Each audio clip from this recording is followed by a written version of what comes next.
Bonjour et bienvenue à tous. Je suis donc Christopher Vandorme, consultant avant-vente et projet au sein de la société Hello Digital Office France. Et je serai accompagné aujourd'hui donc de Florent Melchers, qui est également consultant senior et qui m'assistera notamment pour la partie démonstration pour les fonctions de collaboration.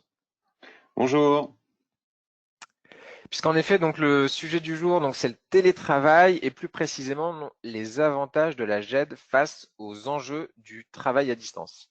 Alors avant de commencer, juste quelques mots sur la société Hello. Nous sommes éditeurs de la suite logicielle Hello, qui est une solution dite ECM pour Enterprise Content Management.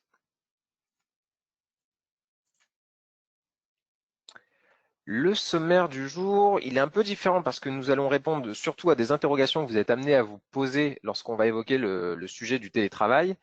Et le déroulé du webinaire sera également un petit peu différent dans le sens où on va entremêler donc à la fois des descriptions de fonctionnalités qui sont utiles avec également des démonstrations. Pour les parties de démonstration, j'utiliserai uniquement le client web Hello donc dans sa toute dernière version que nous utilisons actuellement en interne.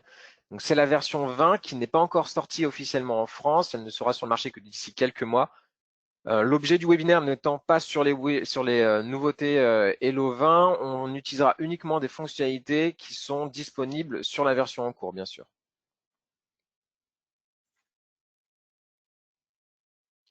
Alors, démarrons dès maintenant et mettons-nous en situation. La première question qu'on peut être amené à se poser, c'est l'environnement. De quoi a-t-on besoin pour faire du télétravail? Alors, il faut bien entendu un ordinateur, une connexion Internet pour commencer. Une fois qu'on a ce prérequis, on va aller un peu plus loin et on va voir maintenant comment on peut accéder aux documents d'entreprise et qui sont généralement stockés sur des serveurs uniquement accessibles depuis les locaux de cette entreprise.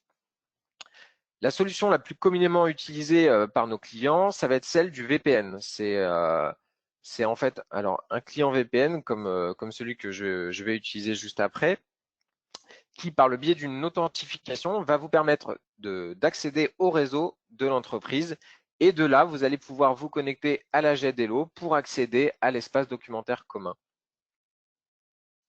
Hop, on va le faire dès maintenant. Donc, de mon côté, j'ai déjà mon VPN qui est connecté ici.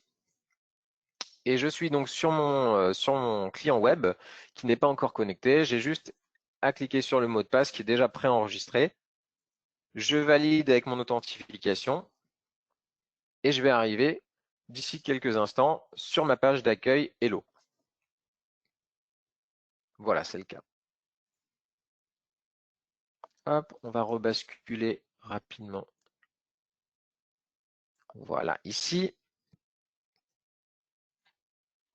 Alors, l'accès aux documents. Donc, on peut avoir une connexion sécurisée. Vous pouvez utiliser par exemple le protocole HTTPS pour le client web. C'est notamment intéressant si vous êtes en connexion directe sans utiliser le VPN, ce qui peut être le cas chez certains de nos clients, mais on recommande l'utilisation du VPN de notre côté. Au niveau des droits d'accès, ce qui est intéressant aussi ici, c'est qu'une fois que vous allez être connecté, vous allez être identifié par la solution qui va vous permettre d'accéder ou non à des pans de l'arborescence, donc de l'arborescence qui va être stockée dans Hello et donc des documents qui vont être stockés dans Hello en fonction donc de votre profil, vous allez pouvoir les visualiser ou non. De la même manière, en fonction de votre identifiant, donc de votre droit d'utilisateur, vous allez avoir des actions qui seront possibles ou non. Enfin, donc l'arborescence commune, ça va éviter donc le stockage sur les disques durs et d'avoir en fait des systèmes de rangement qui seront différents selon les utilisateurs. Et cette arborescence, ce qui est intéressant ici, c'est qu'elle peut être gérée automatiquement par la solution en fonction des métadonnées. Donc les métadonnées, c'est quoi? C'est tout simplement les informations du document. Et donc en fonction de ça, la solution Hello va être en mesure de pouvoir classer directement et tout seul le document au bon endroit. Hop, si je bascule donc sur mon environnement de démonstration, je vais aller, alors voilà, on peut se balader en fait dans l'arborescence. Là, je vais me placer sur ici, démonstration, webinaire télétravail. Voilà, donc là, je me suis placé ici et je peux consulter les documents si je le souhaite. Voilà. Donc c'est très facile, on peut se déplacer, cliquer sur les documents et les voir apparaître sur la partie droite. Je reviens sur mon PowerPoint. On va parler maintenant de la partie collaboration et communication, puisque c'est effectivement la deuxième question qu'on est amené à se poser. Comment travailler ensemble alors qu'on est chacun chez soi? Alors, Hello dispose d'une fonctionnalité qui est très intéressante ici pour répondre à cette question. Ça va être le fil d'actualité, qui est en fait un système de messagerie lié aux documents. On va avoir sur nos documents deux types de messages. Un message qui peut être de type automatique. Donc là, c'est généré par la solution Hello, dans le cas par exemple d'une nouvelle version ou d'une action particulière qui serait faite dans un workflow. Et on peut avoir également des messages utilisateurs pour communiquer de manière informelle autour du document, comme par exemple demander des précisions, etc. Je ne sais pas si vous avez prêté attention, mais lorsqu'on était sur la page d'accueil, je vais revenir dessus. Je vais actualiser. Donc voilà, là j'ai actualisé. On voit aujourd'hui, il y a 1 minute, donc Florent m'a envoyé un message en venant citer donc mon ID d'utilisateur, ce qui me permet d'avoir sur ma page d'accueil le message qui apparaît en priorité. Et donc, voilà, il me dit de regarder donc sur cette présentation qui est synthétique, de mettre l'accent sur le fil d'actualité.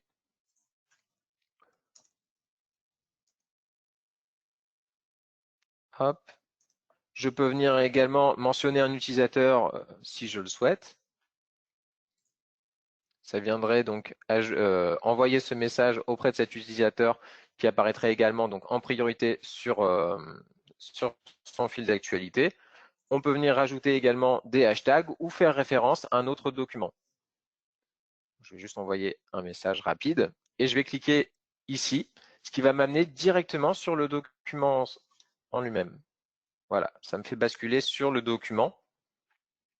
Et je retrouve sur la partie droite, ici, le fil d'actualité, mais cette fois-ci uniquement celui qui va être lié à mon document.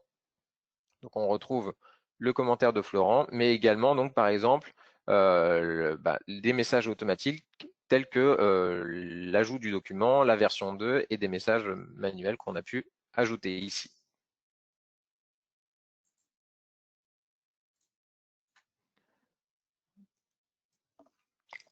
L'accès aux documents maintenant. Donc effectivement, l'intérêt d'une GED et la vraie force d'une GED, c'est notamment de pouvoir rechercher votre document beaucoup plus facilement par rapport à un rangement Windows sur un serveur commun où là, effectivement, on ne peut utiliser que le plan de classement comme j'ai pu vous le montrer juste avant.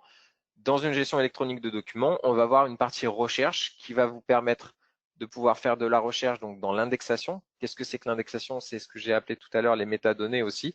C'est tout simplement les informations qu'on va associer à notre document pour le retrouver via cette recherche. On va le voir juste après. On peut également faire une recherche par rapport au plein texte. Donc ça serait par rapport au contenu qui est dans le document, pouvoir rechercher par rapport à du contenu à l'intérieur du document. Pouvoir associer aussi ces critères, c'est-à-dire qu'on va pouvoir faire une recherche avec plusieurs critères, comme par exemple un encadrement de date suivi d'une recherche sur qui a déposé le document, quel type de document, et pourquoi pas rajouter également une recherche qui serait plein texte à l'intérieur du document. Et si on a des recherches qui sont récurrentes, on va avoir aussi la possibilité de sauvegarder ces recherches pour pouvoir les charger plus facilement lorsqu'on a besoin d'effectuer ces recherches à nouveau. Christopher, Alors, je vais basculer. Oui. juste une précision, si des participants souhaitent poser des questions, n'hésitez pas, vous avez la partie de GoToWebinar qui vous permet de poser les questions, donc n'hésitez pas à les poser, on y reviendra à la fin pour y répondre. Ouais, effectivement, j'ai oublié de le préciser au début. On prendra quelques minutes à la fin pour répondre à vos questions. Donc, vous avez une partie sur l'interface pour pouvoir le faire. Merci. Je vais basculer donc sur ma partie recherche pour rechercher un document. Voilà. Je vais commencer à saisir un mot-clé. J'appuie sur Entrée. j'ai une recherche qui aboutit, donc avec un certain nombre de résultats. Je vais essayer d'affiner ma recherche, donc c'est ce que je vous disais tout à l'heure sur la partie multicritères, en précisant par exemple quel est le type de document. Donc c'est un type de document webinaire travail. Voilà, et je retrouve donc mes deux documents qui sont liés à cela. Je retrouve donc, voilà, par exemple, l'email qui a été envoyé donc par rapport à ce webinaire. Et ce que je vous disais tout à l'heure donc sur les métadonnées, c'est ce qu'on va retrouver ici. Lorsque je bascule sur la partie formulaire, on va avoir des informations qui sont associées à notre document et qui vont pouvoir nous servir dans la recherche. Donc là, par exemple, on voit que le document est de priorité normale, qu'il n'est pas confidentiel et que c'est une typologie de test. Et c'est des informations sur lesquelles j'aurais pu effectuer des filtres assez facilement. Donc par exemple, si je rajoute un filtre, que je veux mettre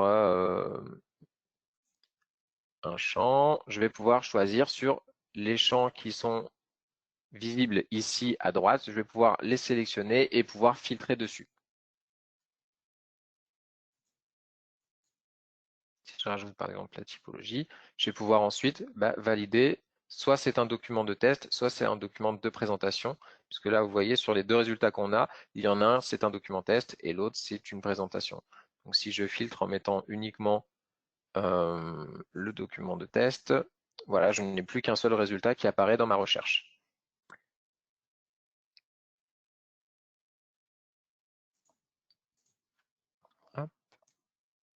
Repassons sur le PowerPoint. Alors maintenant, pour aller un petit peu plus loin dans la partie collaboration et communication, donc on a vu la partie communication, on va voir maintenant la partie collaboration. Alors elle va se diviser en deux catégories. On va avoir une catégorie un peu désynchronisée et ensuite on va avoir aussi pour un travail de co-authoring, donc c'est-à-dire un travail en simultané sur le document. Mais je vais d'abord commencer sur la partie versionning. Donc, ce qu'il faut savoir, c'est que dans les dernières versions d'Hello, on a le travail sur Microsoft Online Office qui a été simplifié. Vous avez donc maintenant des boutons qui sont à disposition pour pouvoir tout simplement modifier vos documents plus facilement. Vous avez également une visualisation du document qui est intégrée dans la gestion électronique de documents Hello, ce qui va vous permettre de voir dans la GED un aperçu de tous ces documents Office, que ce soit Word, Excel, PowerPoint, et ce, peu importe leur poids. Parce que donc c'est là l'avantage donc de Microsoft Office Online, c'est que les documents vont être chargés au fur et à mesure de leur consultation. Vous pouvez donc parcourir depuis Hello une documentation de 200 pages sans la télécharger complètement avant. Hop.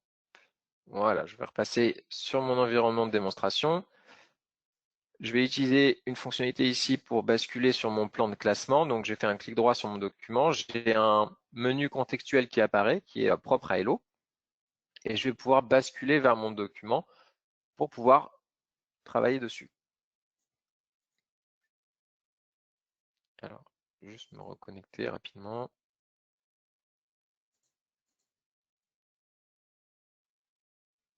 Voilà. Donc là, on va travailler sur un document Word et je vais vous montrer donc la partie versionning. Hop, pour aller plus vite, je vais cliquer ici. Et donc, pour cette partie versionning, voilà, on a un bouton qui est présent ici, donc traitement de Office, qui va nous permettre d'ouvrir le document dans Microsoft Office en vue d'un traitement. Alors, j'ouvre Word, c'est en train de s'ouvrir, mais voilà, sur mon deuxième écran, je le fais basculer ici. Hop. On va changer par exemple très peu de choses.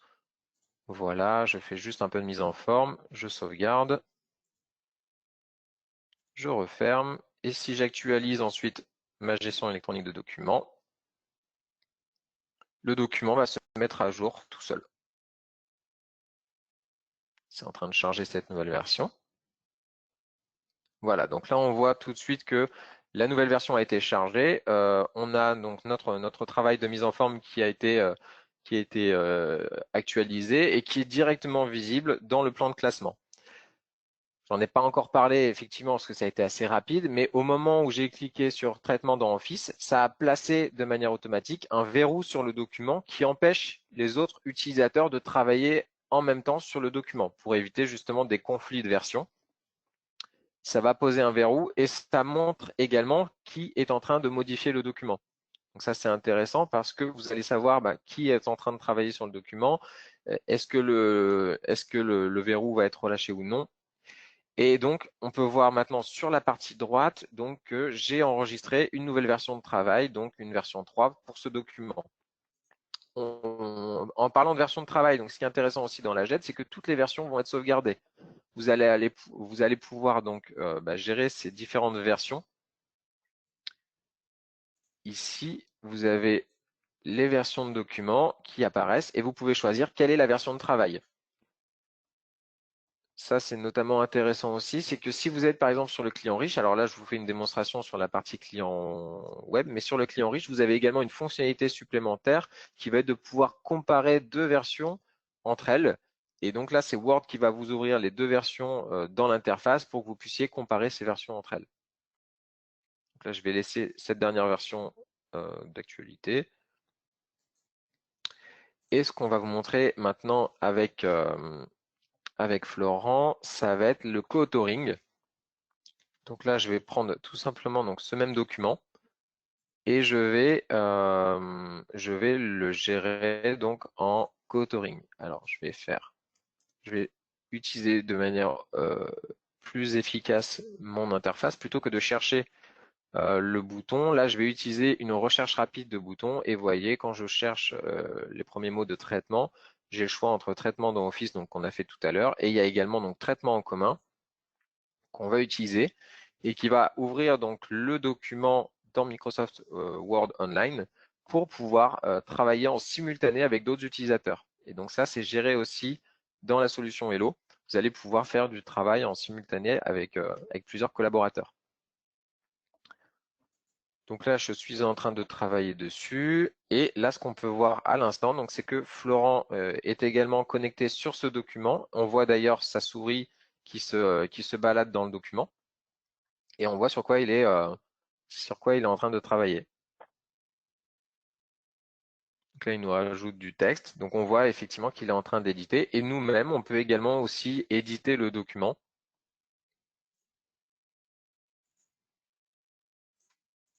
Pour venir y faire des modifications.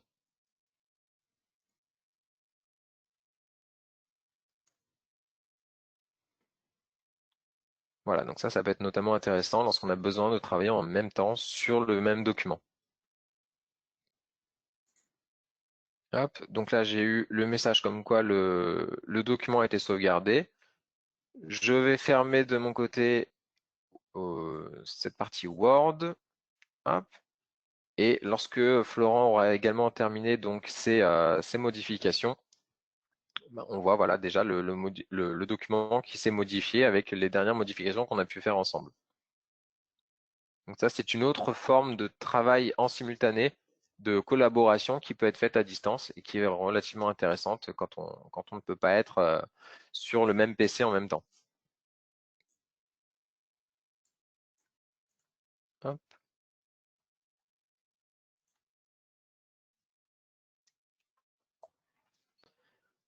Ensuite, on va passer à la partie processus de validation et de contrôle. Donc là, on va en voir deux types également. On va voir dans un premier temps les workflows ad hoc. Donc c'est une forme de processus de validation simplifié qui n'a pas besoin d'être préparé à l'avance. Ça peut être, il y a une interface qui est dédiée à cela. On le voit ici sur la diapositive. Donc c'est une interface qui vous permet de modeler très facilement un workflow simple pour pouvoir faire soit de la validation, soit de la prise de connaissance. Pareil, ensuite, on va vous demander de choisir donc soit en série, c'est-à-dire que les personnes vont valider soit les unes après les autres, soit en parallèle. Et dans ces cas-là, elles peuvent toutes en simultané valider le document ou en prendre connaissance. On va pouvoir envoyer donc ce workflow soit à des utilisateurs, soit à des groupes d'utilisateurs. Et l'avantage qu'on va avoir derrière tout ça, c'est qu'on va avoir une traçabilité de l'information, c'est-à-dire qu'on saura donc qui a validé ou qui n'a pas validé. ou qui a pris connaissance ou qui n'a pas pris connaissance du document. Et ça sera sauvegardé en fait dans l'historique du workflow lié à ce document-là. On va le voir ensemble. Là, effectivement, je n'ai pas encore parlé du dernier point qui est de la modélisation automatique. On va le voir ensemble. Alors, je vais me mettre par exemple sur notre email et je vais lancer un workflow ad hoc. Donc là, pareil, je vais faire la même chose que tout à l'heure. Je mets juste les premières lettres. Voilà, workflow ad hoc. Ça m'ouvre l'interface. Je vais l'agrandir un petit peu. Donc, on va mettre une approbation, par exemple, en parallèle. Je vais rajouter un utilisateur. Je vais en rajouter un second. Voilà. J'ai choisi donc approbation en parallèle. Ce qui va être intéressant dans les workflows, c'est qu'on va pouvoir gérer aussi les temps de validation. Par exemple, si je décide que c'est assez urgent et que j'ai besoin d'avoir une réponse sous 3 jours, je peux dire que on va laisser un temps maximum de 3 jours en excluant le week-end ici, et qu'en cas de dépassement, on peut envoyer un message auprès d'un autre utilisateur. Ça peut être intéressant ici pour pouvoir éviter les retards ou pouvoir gérer les absences à ce niveau-là. Au niveau de la clôture, donc ici, on va avoir aussi la possibilité de gérer le retour final. Donc, d'indiquer, par exemple, que si l'approbation n'a pas été validée par une personne, ça peut retirer tout le processus à toutes les autres personnes, puisque effectivement, si on a besoin de l'unanimité, ça ne sert à rien qu'il y ait 10 personnes qui valident après un refus. Donc, ça peut être intéressant aussi de retirer le processus si une des personnes ne valide pas, pour que ça puisse repartir en travail. Je vais valider ici. Hop. Ah non, je vais faire une erreur ici. On va refaire juste une tentative. Ok. Alors, c'est pas très grave. Je ne le montrerai pas sur la modélisation. On va voir la modélisation sur l'autre workflow. Ce ne sera pas gênant. On va le faire de suite. Je vais vous montrer donc directement les seconds workflows. Hop, ici, je vais basculer. Donc, les seconds workflows qui sont les workflows prédéfinis. Donc ceux-là, ils sont préparés à l'avance. Ils sont propres à un circuit qui va être lié à votre entreprise, donc vraiment collé à votre besoin, qui vont vous permettre, donc avec notamment lorsque vous allez faire de la validation, d'avoir des formulaires qui sont personnalisés à chacune des étapes. On garde toujours cette partie traçabilité de l'information sur le document. Et on va avoir aussi une gestion des remplacements qui va être très intéressante ici, puisque vous allez pouvoir donc avoir une interface qui va être complète pour pouvoir gérer les remplacements, prévoir aussi par exemple les vacances des utilisateurs et prévoir les remplacements de qui va valider pendant ces vacances-là. On va en démarrer un de suite. Je vais faire démarrer le processus. Alors, je pense que c'est juste parce que j'ai eu une petite déconnexion de mon VPN. Je vais me reconnecter.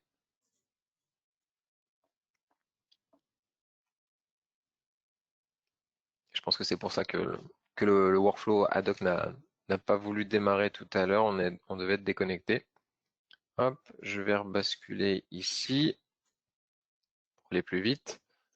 Je me place sur mon document de tout à l'heure et je vais pouvoir faire donc nouveau, démarrer le processus. Voilà, donc là, lorsque je clique sur le modèle qui m'intéresse sur la gauche, j'ai une prévisualisation de ce processus qui a été modélisé qui apparaît. Alors, ce que je peux déjà en dire ici, c'est qu'on va avoir plusieurs types de tâches qui sont présentes. On a des tâches qui sont automatiques, comme on le voit ici sur statut, qualification. Donc là, c'est une tâche qui est gérée automatiquement par la solution pour venir placer dans le champ statut le fait que ça soit en cours de qualification. On va avoir le même type de tâche à la fin pour venir changer le statut une fois qu'il a été validé pour le placer automatiquement en validé. L'avantage de faire ainsi lorsqu'on va utiliser ce type de processus, c'est qu'on va automatiser la gestion des statuts qui va se mettre à jour directement et automatiquement par la solution lorsqu'on va avancer au fur et à mesure dans le workflow. On va avoir des tâches qui sont aussi utilisateurs, comme on peut le voir ici dans la tâche qualification, donc là qui est envoyée au propriétaire, qui sera donc moi. On peut avoir aussi des utilisateurs qui sont prédéfinis, comme là par exemple au niveau du dispatch, il y a des utilisateurs qui sont déjà prédéfinis, comme Florent et Emeric. Et enfin, retour document, on n'ira pas forcément jusque-là, mais vous avez compris l'idée. Voilà, processus démarré. Donc là, le processus a été démarré. Si vous vous souvenez, donc il y avait une étape automatique qui allait requalifier donc notre document pour mettre automatiquement le statut. Si je regarde dans le formulaire, effectivement, on voit bien que le statut qui est ici grisé, donc qu'on ne peut pas modifier, il est bien en cours de qualification. Ça a été bien modifié. Je vais basculer dans mon écran de tâches puisque la tâche suivante était envoyée au propriétaire et étant donné que c'est moi le propriétaire qui ai démarré le processus, je devrais avoir cette première tâche qui apparaît. Et effectivement, j'ai bien ici ma tâche de qualification. Lorsque je clique dessus, donc je vois le formulaire lié à mon document. Je peux voir également mon document ici et je vais pouvoir remplir mon formulaire. Donc avec tout type de champs, on va avoir des champs tels que des listes qui sont prédéfinis. On peut avoir des boutons radio, on peut avoir des listes d'utilisateurs, on peut avoir des blocs de commentaires aussi. Donc voilà, on a vraiment tout type de champs ici qui sont possibles pour pouvoir faire notre validation.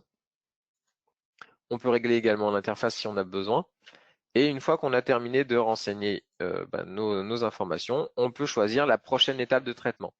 Donc là, si vous vous souvenez, dans le workflow, on n'a qu'une seule étape qui était possible, qui était tout simplement d'envoyer ensuite pour le dispatch. Donc si on envoie pour validation, ça va partir donc auprès de l'utilisateur, donc soit Florent, soit Emeric. Je ne sais plus si j'ai renseigné ou non, on va le voir ensuite. Je vais rebasculer dans mon arborescence et je vais regarder ici. Donc j'ai ici le processus qui est lié à mon document. Donc on voit voilà qu'à 11h28, j'ai fait mon étape de validation. Elle a démarré à 11h28, je l'ai validée à 11h29. C'est parti en dispatch. On a lu l'information qui était dans le formulaire pour savoir qui devait valider. Comme Florent était renseigné, ça lui a envoyé la tâche qu'il a directement validée à 11h29, donc à 11h30. Et donc là, actuellement, c'est en train de changer le statut automatiquement pour revenir ensuite vers moi pour la partie finale. Hop. Voilà, donc là, ça nous permet, par le biais de cette solution, de pouvoir faire des processus de validation, donc qu'ils soient simples ou bien plus complexes, comme celui que je viens de vous montrer, pour pouvoir donc faire nos validations à distance et aussi garder une traçabilité par rapport à cela. Hop. Voilà, c'était la dernière fonctionnalité qui était que je souhaitais vous montrer. Si vous avez vu aussi dernièrement, il y a eu un webinaire sur la fonctionnalité Team Room qui permet aussi d'avoir des fonctionnalités qui se rapprochent aussi de cette partie télétravail, travail à distance, avec cette fois-ci aussi des personnes qui sont externes à la société. Donc c'est un peu dans la complémentarité de ce webinaire. Donc c'est pour ça que j'en ai pas parlé. Il y a vraiment tout un webinaire qui est dédié à cela. Donc si vous avez des questions, n'hésitez pas, vous pouvez encore les poser. On va prendre quelques minutes pour pouvoir y répondre d'ici quelques instants. Merci en tout cas pour votre attention et à bientôt.